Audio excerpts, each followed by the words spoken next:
us right now. I don't know. But Chris Hendricks will be with us tomorrow in studio from 12 o'clock till 1 o'clock, taking your questions and talking about the issues facing him as he gets ready to be sworn in as the new representative from that district. And the mayor is here. I am in studio, all dressed up today. Nice tie. I really wanted to thank you for noticing, Barry. I wanted to get cleaned up for the appearance today because you knew that Tim was going to be over there recording us. Yes. You can go to YouTube channel and watch. I'm not going to walk in my pajamas anymore. Check out the mayor's tie if you go to the WBSM YouTube page. Yep. It's being broadcast live. Focus right in. Yeah. So how are you? Walt Disney World, I see on your shirt. Yeah. Yeah, it was a little chilly this morning, so I broke out the warm stuff out of the closet. This is actually very old. This is about 20 years old. It looks it, Barry. Does it really? It was one of those cases we took the kids down to Disney World, like around Christmas time. Oh, yeah. And we didn't pack for cold weather. I mean, going to Florida, right? And so we got there and it was like in the Central 20s. Florida. Right? Yeah. It was an early cold snap. It got down to like 28 degrees. Yeah, that happens. It does. Happens. Yeah. So then they put these things out, right? And they say, ooh, buy one of these. So we wound up buying 4 of them because there were 4 of us at about probably $50 a pop, right? Walt Disney World, those folks are masters of merchandising. Absolutely. They sell anything with, Mickey Mouse or mouse ears or whatever, Yeah. Ariel, the Little Mermaid. You've been there, I can tell, right? Oh, yeah. I've been victimized by their marketing tactics, yeah. And you go on a ride, you come off. Every single ride empties off into a gift shop. That's the way they do it. Yeah. That's the way they do it. So, you got to... they've mastered that. You got to buy something from everywhere. Oh, yeah. Oh, it's awful. And then they'll ship it home for you. Yeah. Give us some money and we'll ship it to your house. You don't even have to worry about carrying it. They know what they're doing. They know what they're doing. So how are you anyway? I'm well. We've been busy. We had that Gateway City event yesterday at the Whaling Museum, Mass Inc., which does a fabulous job in analyzing state policy and politics, and has for many years hosted their Gateway Cities event in New Bedford, and we had it at the Whaling Museum, and it went really well. It gave us an opportunity to showcase New Bedford to many folks from other parts of the state, and that went well. Yeah, and they all found it. They found us. They did. They did. It's amazing how sometimes for people who can't locate New Bedford on a map of Massachusetts can still get their way here. No, I don't mean to sound. I don't want to be a wise guy. This group of folks, I think for the most part, we're familiar with the work that we've been doing, and we're familiar with New Bedford. Of the couple hundred people there, actually by a show of hands, there were probably like 20 who hadn't been to the city before, so it was good. It was good time, and lots of recognition for some of the hard work that the team's been doing over the last 2 years. So what's the benefit of it? What do we get out of it? Like a lot of the other stuff that we do outside the city and for events, we bring people to the city as we elevate our profile and improve our reputation. Lots of good can happen from that. We've worked hard to improve the city's brand, and it's efforts like that add up over time, and it can attract investment. It can attract it can attract people who live here. It can retain people who might otherwise move from here. So, we want. I think that the fact of that our progress is being noticed, not just in Massachusetts, but in many other places around the country, and we want to continue to keep that up, because I think it'll pay dividends for the city in the long run. So gone are the days when people pull off the highway and say, "Where's Big Dan's Tavern?" Yeah, that was the first in my 6.5 years as mayor I've heard anybody utter Big Dan's, right? But you used to hear it all the time, right? And with the passage of time, that goes away. But at some unconscious level, subconscious level, it still informs people's some folks' opinions of the city, and so it takes a while for the city to. For any city to get beyond, a stigma, the kind of stigma that I think afflicts a lot of older industrial cities, right? So, so that's what some of the work that we've we've done not only to market ourselves, but also to attract tourists but as well as the work just to make the city appear better, all geared toward making people understand that this is a great place and to feel good about being here, whether they're investors or whether they are residents or tourists or whoever. I did hear Howie Carr mention Big Dance the other day. He did. But he placed it in Fall River. Oh, okay. So I didn't correct him. Interesting. Just go ahead, Howie, keep talking.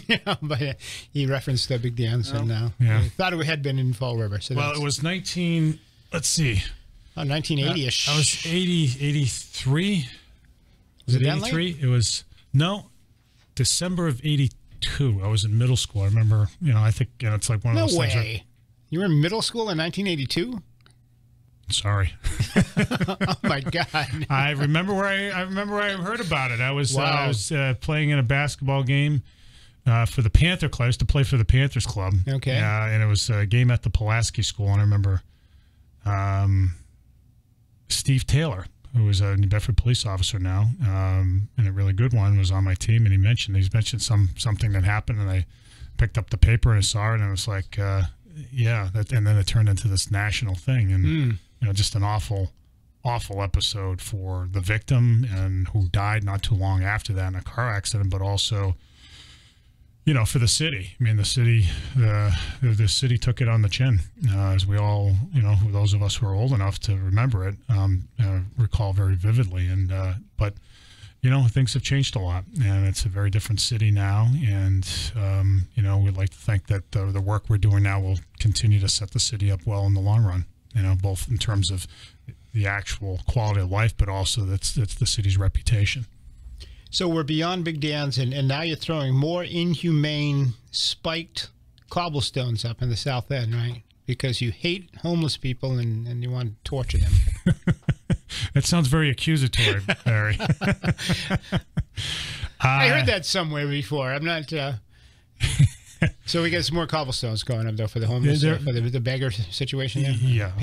As we know, look, I mean, it is, I want people to understand, we work very hard to get people into services who need them. And the folks that you see panhandling in places around the city, by and large, are not homeless. They are people with substance abuse problems. And there are exceptions to that, but we have the homeless service provider network going out to them and trying to get them into services. Sometimes it works, sometimes it doesn't, but we keep at it. But in the meantime, the practice of begging on and stepping into the roadway and very, very busy intersections on state highways and two-laned roadways is dangerous. It's dangerous for the motorists, but it's primarily dangerous for the people who are actually engaged in that behavior. And it's for their sake that, we've had to take these measures to keep them off of those stretches. And, we're not the first city in the country to have done this, but it's one of many measures that we've taken to take care of them. So this is Cove Street down near Willow Tree? Yeah, I haven't been by there in a week or so I wasn't aware that the work had started, but I knew that was in the pipeline. You'll see that in a few other places around the city where we think it's just too dangerous to be doing that stuff. You're not going to see it in, the average, side street in the city. But in those places, it's crazy. I didn't realize that other locations had it as well. Besides, I knew that obviously the octopus. We talked about that quite a bit, and then somebody mentioned the other day the construction was going on Cole Road. Yeah, but there are other locations that it's been done at too.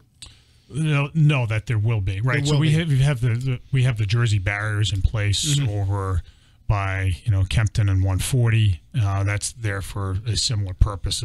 It's not permanent because it looks lousy. Hideous, it's Jersey barriers, right? So that's not intended to be permanent. We'll have a permanent solution there, when we get to that work, right? These are all sort of, in a pipeline of projects that our city crews are working on. So that'll also have the spiked cobblestones? It'll have something that deters people from standing there and darting into traffic for whatever purpose. Look, I mean, it's unfortunate that I've had some folks who've, in a knee-jerk fashion criticized that step, but I just think it's just very hard to justify, not taking action and to behavior that is just inherently dangerous. That's on Route 6, right? That's a state highway, 2 state highways intersecting right there. It's not safe. Well, those locations are places where pedestrians are forbidden to be anyway. You're not supposed to be on those things. Well, right. So the medians there are actually not for people to stand on. They are for people. They are to separate the traffic. Even for crossing, you're not supposed to be on those things. There are crosswalks. There are crosswalks in some of those areas. So there are. Well, there are crosswalks, but you're not supposed to walk on the median. You go through the crosswalk. So, right, through the cross. Yeah. Yeah. So anybody who's complaining that this is dangerous for people to walk on, you're not supposed to be walking on it anyway. That's right. And that's the whole purpose of putting the. That is. The medieval, what were they, medieval? There's something like that. I mean, I've still got that letter somewhere. I take it out when I need a laugh every now and then. But, so this is the second location then that we're seeing that happen. And that's right at Cove Road in front of, I think it was described to me, in front of Willow Tree. Is that, I'm trying to picture. Yeah, the intersection of Orchard and Rockdale and Cove Road. Okay. Right there. And look, there have been people who've been out there, and what I'd say to anybody is if you see somebody who is, out begging for money, ordinarily when you do that, I mean, look, we want to help people. Most people want to help, their, fellow man or woman. But a lot of times, by giving them the dollar, that's just going to something that will promote the habit that got them in that position in the first place. So, you can tell them, look, go to the Sister Rose house on Division Street.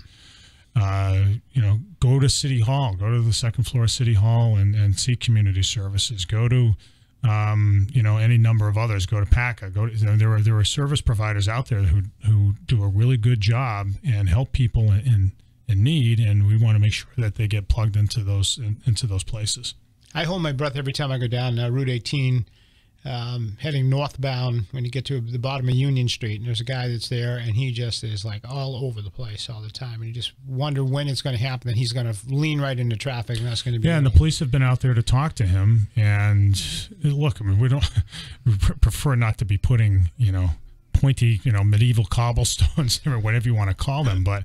I mean, they've attended to him and tried to dissuade him from doing that. I mean, it's obviously dangerous, and we're going to keep at that. I think we've made a lot of progress. You don't see that behavior in the Octopus anymore. That was probably the place where the activity was most intense, there are a few other places that I think we need to address. But, a lot of what we're talking, though, about, Barry, is the result of the opioid problem. The opioid problem coupled with some decisions by both the Supreme Court as well as other federal courts that make it very difficult legally for cities to intervene in that kind of conduct, to pass ordinances or to take other legal action to stem panhandling. So, so we do what we can with the rules in place, and all with a mind toward public safety. Market Basket is still a problem spot too. So there's still, it's not as bad as it used to be, but still, yeah, you're right. I mean, there are people yelling at each other over there, literally chasing each other off of the median strip. When because I go by there every day to come to work. Do you engage in the chase? It's entertaining. I could go up Wood Street, but I choose to go by there because I want to see the Daily Show. And there are people that literally chase each other off their spots. Yeah, it's my spot. I was here first. Yeah, the police have been there as well. Yeah. So, yeah, I mean, we're going to continue to work on the problem. So everybody's safer. All right. What else? Public Safety Center, the new Public Safety Center going down the south end where St. Anne's. We talked about that a couple of weeks ago, right? Yeah, in fact, you mentioned here first that it was going to be built there. But the city council, I guess, voted last week. They did. Yep. That they want a traffic study. You don't have a problem with that, do you? No, I don't. We could. I don't know if it's necessary, but we'll take a look at that. Certainly, traffic circulation around there is going to be important, but it's not. There is Station 11 is just 3 or 4 blocks down the street as it is. So emerging fire engines from the new place will not have that materially different effect on on traffic in that area. So I don't want to spend money on a study if it's not necessary. It may be necessary. I'll take a look at it. It's not a crazy idea, but my guess is that it's not going to make much of a difference.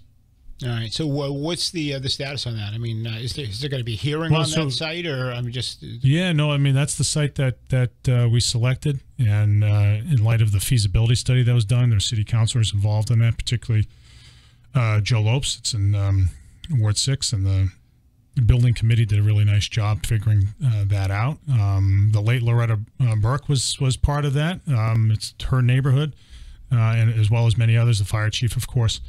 So, and the city council approved the acquisition of the site. So it's ours now. The St. Anne site now belongs to the city. So what you'll see there is, right, what's going on right now is primarily the design work. Some of that work has been done already by an architect that specializes in fire and police stations around the country. So, they haven't done any work here in the city before, but they have a great reputation. So we'll get something in there that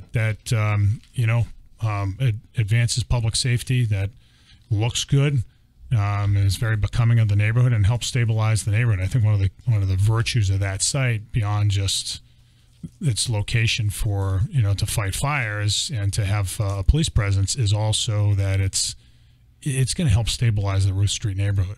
That excites me, because I think just having that anchor right in the middle of it is in a neighborhood that's had a lot of trouble over the years will be a good thing. So when that opens, that will result in the police station that's up near County Street and Stapleton Street. Mm-hmm. That'll close down. The one, yeah, right on Cove Street. Cove Street, thank you. Yes. Yep, Cove Street, and that'll be folded in, as well as stations 11 and 6. What'll happen to that real estate?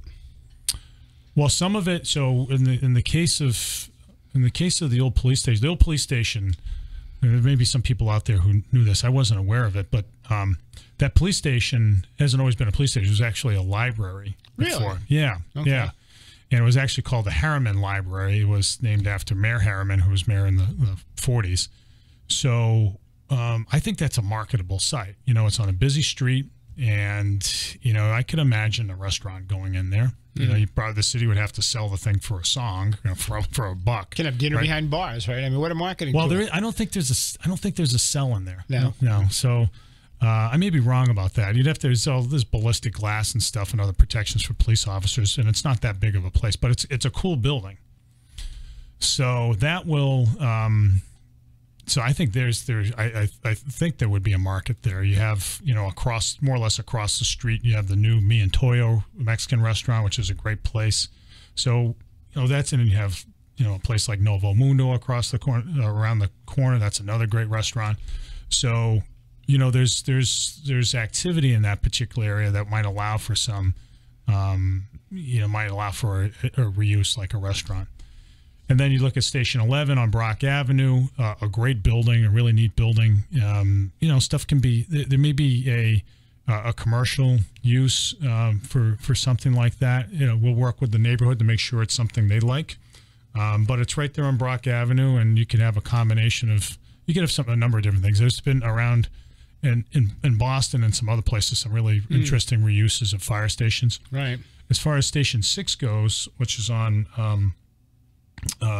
what's at the corner of Potomska Street, you go sort of tucked into the neighborhood. I guess it's South 6th Street. I'm trying to think, but I can't remember exactly I have it in my mind. I can't picture the street, but that's that may be, the city might end up keeping that, using that for EMS. Hard to know. It's probably less marketable for reuse, but the building's still in good shape, and we'll find a use for it, whether it's a city use or a private use that makes sense for the neighborhood. What's the deal with the old civil defense building on County Street? Yeah, that thing has been. I think that was declared a disaster back when Rosie Tierney was mayor. It was, and we tried really hard. Were you in grade school then? It's a high school, college. That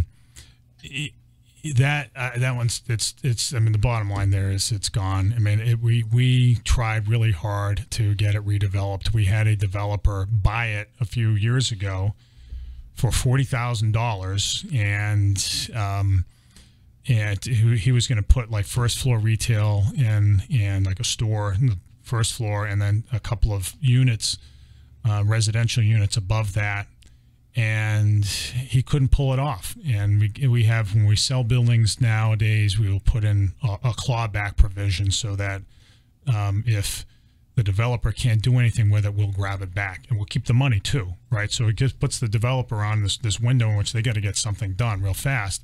In that case, he just gave up on it. So the city kept the proceeds, the $40,000, but unfortunately, he couldn't pull off the redevelopment, in part because the building was too far gone. So then we turned to Whale, and Whale said, geez, we'd really love to save this building, but it's too far gone. And it's been exposed for too long to the elements. And so that, unfortunately, is going to come down. And it's probably going to cost the city, somewhere in the ballpark of about $150,000 to demolish it. But you have to for safety purposes now, which, frankly, is a shame, right? So that's what happens to these old buildings when you don't take care of them. They just slide and slide and slide. When you defer maintenance and let it go, that's what happens. And we've seen this in a number of places. The former Hannigan School, whose roof caved in, I don't know, about 10 years ago or so. And we've put a new school there now, the Jacob School. But, that was a school where, if the Hannigan School had been kept up, it should still be standing. I mean, it's built in the same era as a lot of the other elementary schools in the city. So it's happened in a couple of other places. But is there a timetable for taking that down? For taking civil defense down? Yeah. Yeah, I mean, it's probably going to happen in the next few months. Yeah, which will leave, it'll leave a gap there, which is right at the corner of Hillman and County Street. Unfortunately, yeah. I wish I could sugarcoat it. We've really tried, but by the time,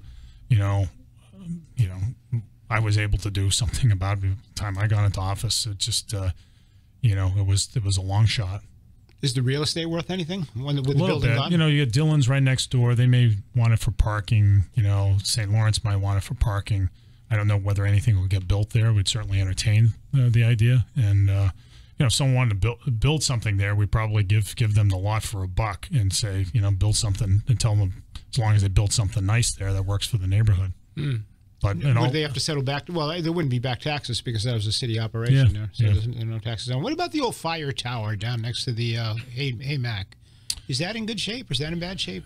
I don't know for sure. I wonder that there's still like some overgrowth at the base, right? And it's sort of fenced off. It's not owned by the city anymore. It's owned by Ashley Ford. Well, actually, which is now Empire Ford. Actually, I don't know if it became part of the merger. Ashley Ford, a few months ago, became Empire Ford. Empire Ford's a Fall River based. The Ruggierios.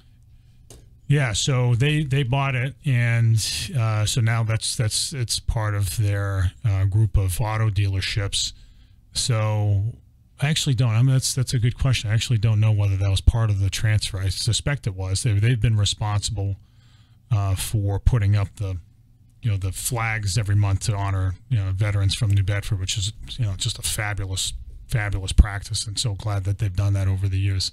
But that tower requires upkeep, and so I'll look into that because I don't know. So that's the long and short of it is the city doesn't own it. Ashley Ford did. I don't know whether it went along with the dealership as part of the acquisition. I'm wondering. But we'll look into that. I don't remember. Is the building still there? The fire station that was attached to that, is that still standing? Yeah, part of it is. Yeah. Yeah.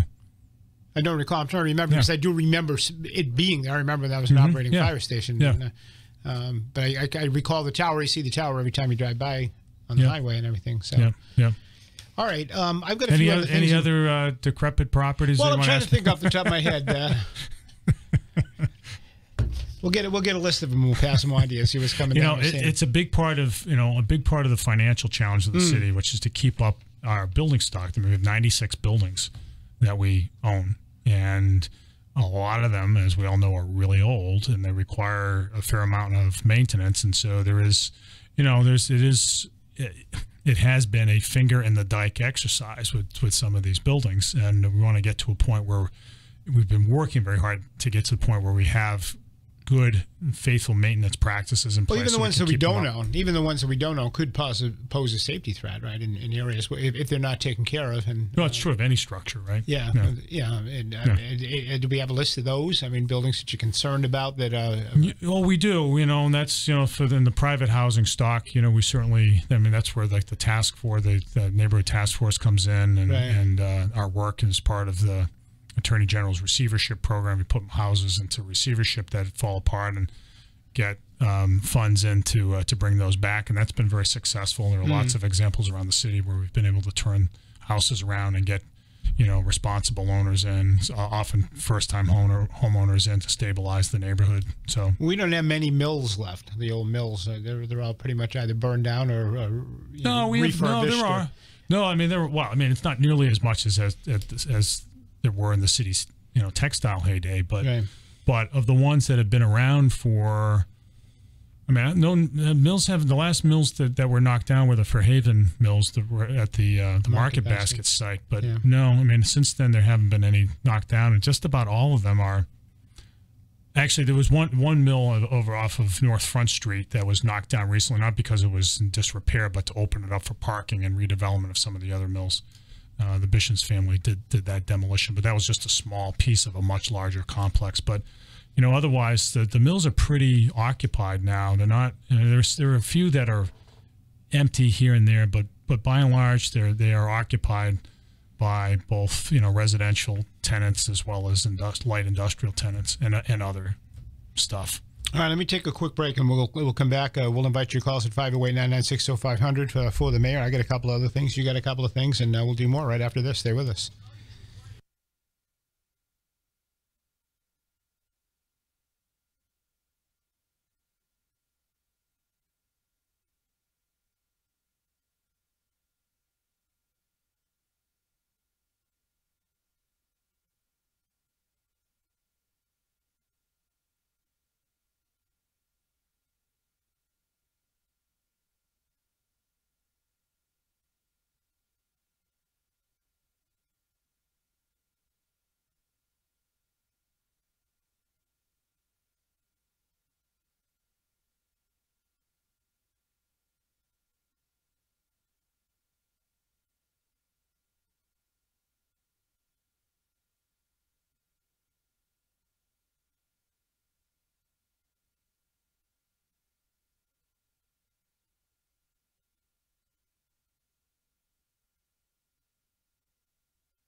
All right, there you go. We're back. Hopefully you enjoyed that moment of silent meditation. The mayor and I decided it was time, you know. We're going to do a little mindfulness for everybody who's listening. Yeah.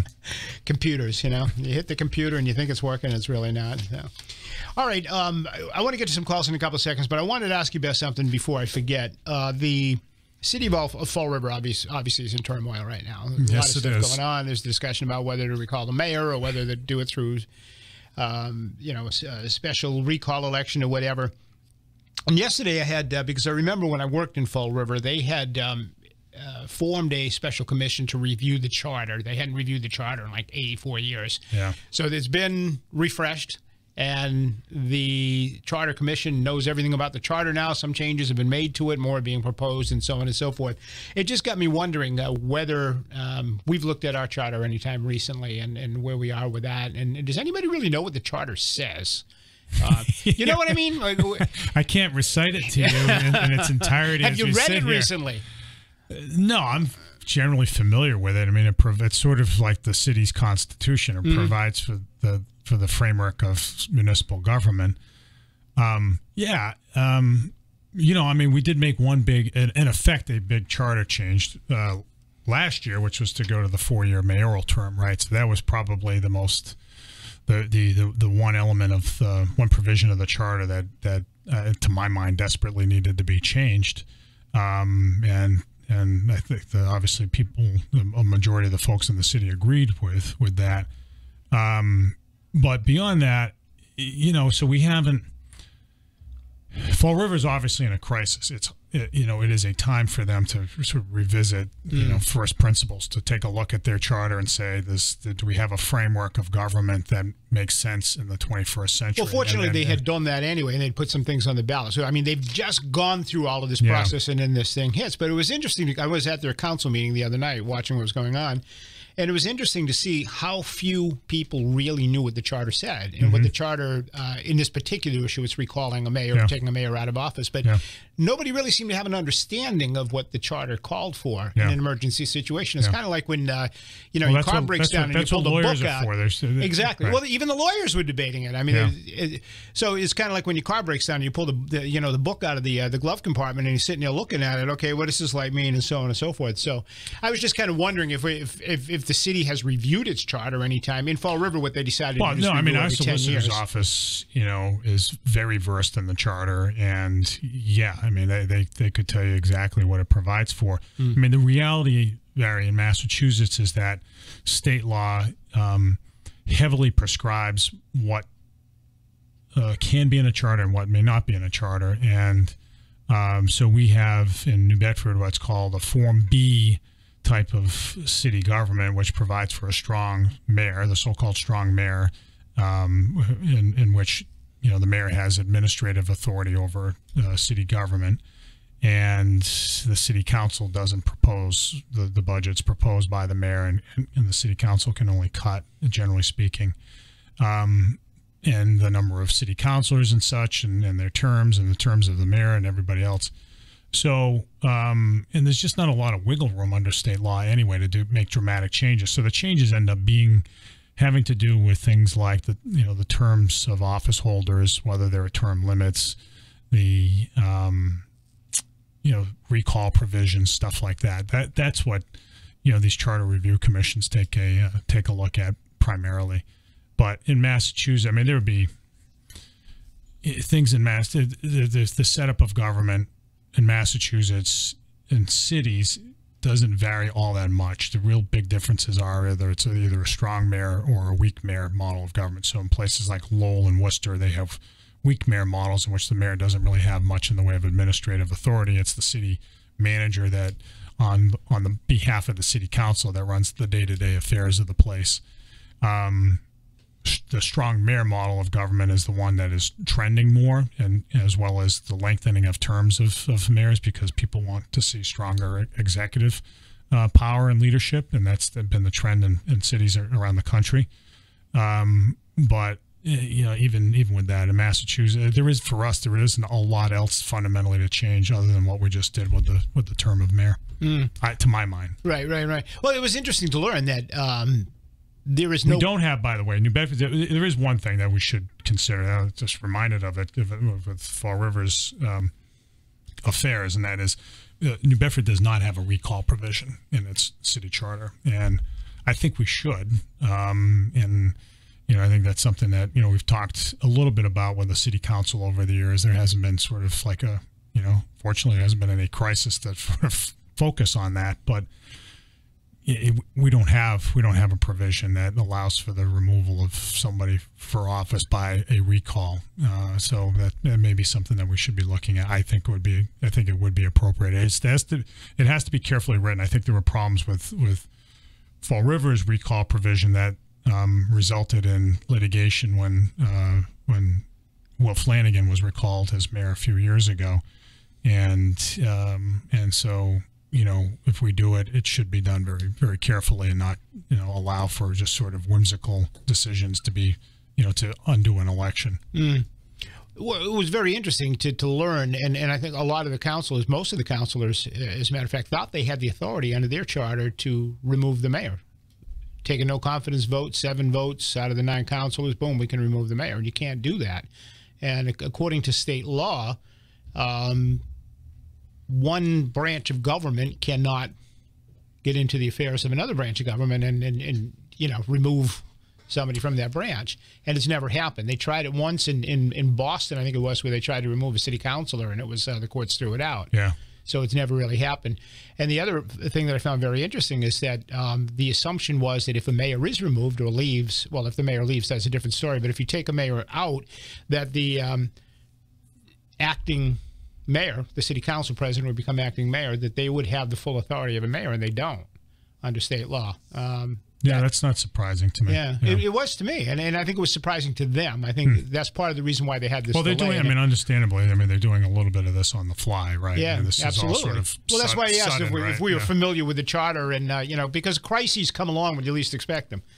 Like, when the roof caves in, you don't expect it. True. But Yeah, look, the bottom line for us, as we've discussed before, is I feel badly for the residents of Fall River who, have been through over a period of time a great deal of instability in their city government. They certainly deserve the very best from their elected officials.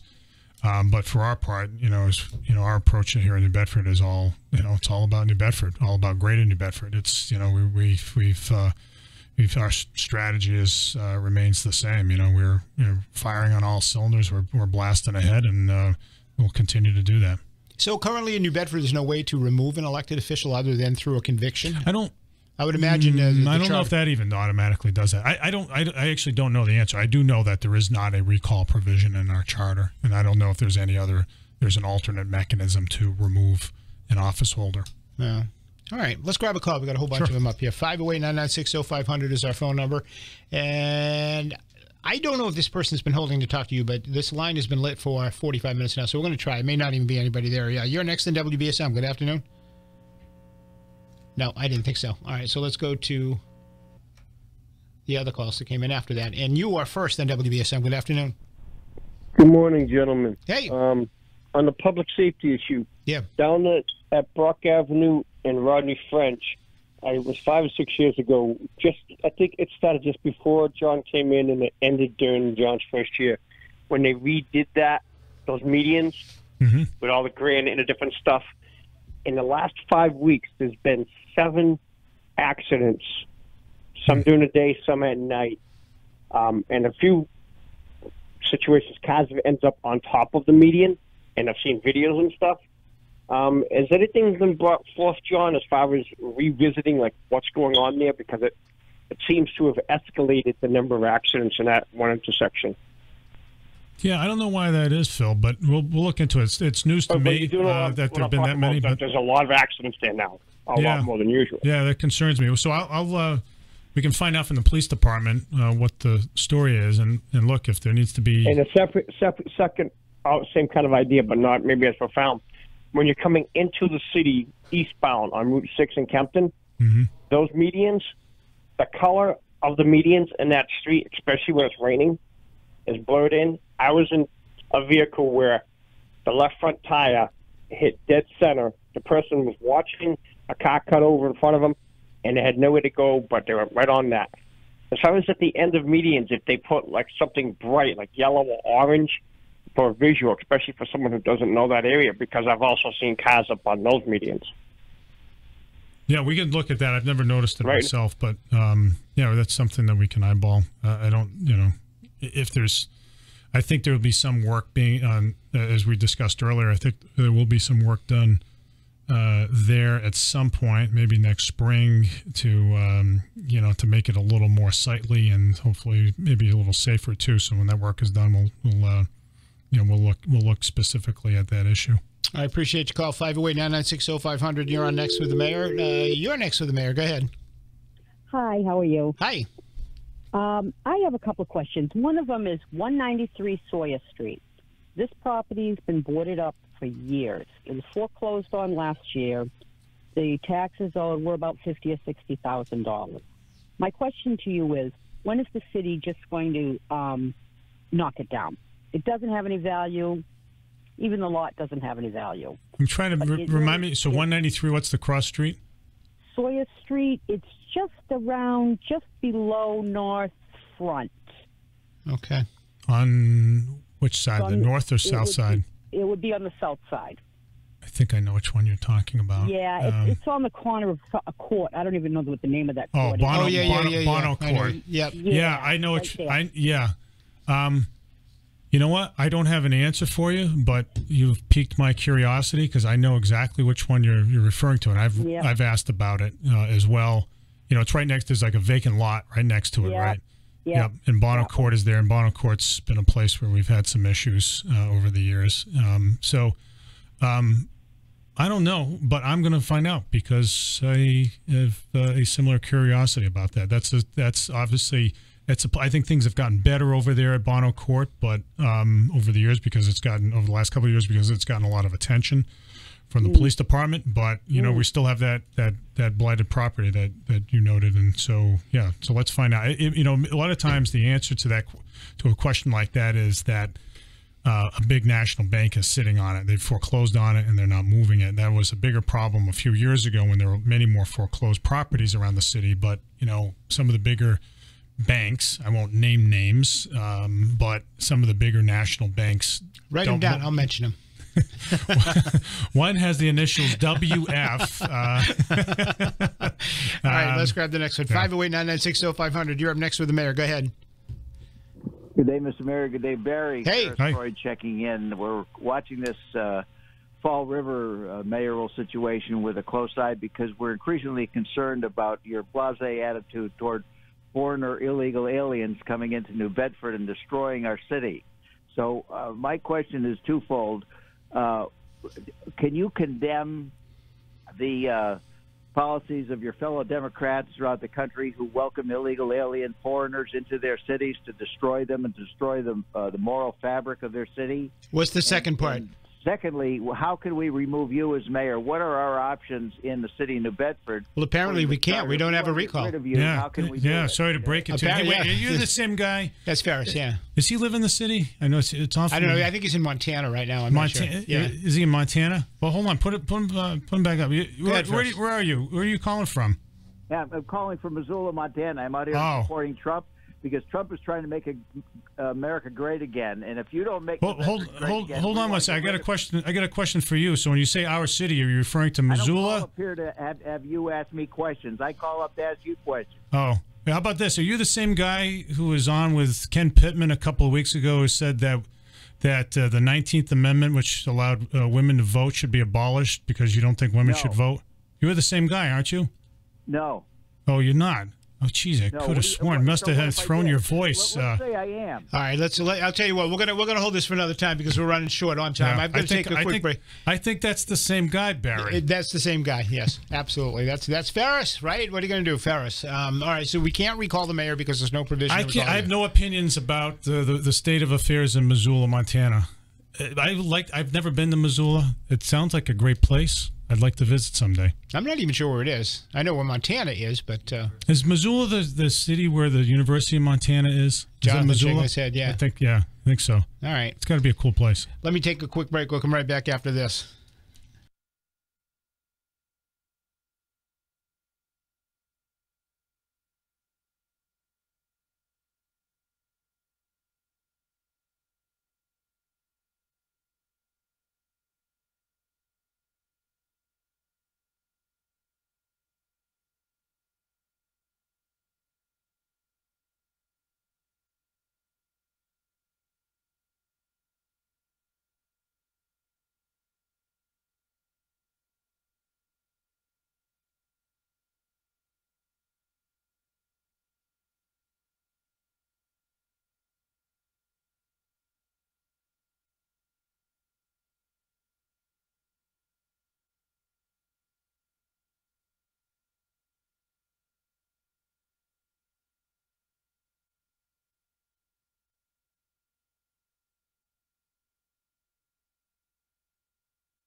All right, we are back. 508-996-0500 is the phone number. Let's grab another call for the mayor. And you're up next on WBSM. Go ahead.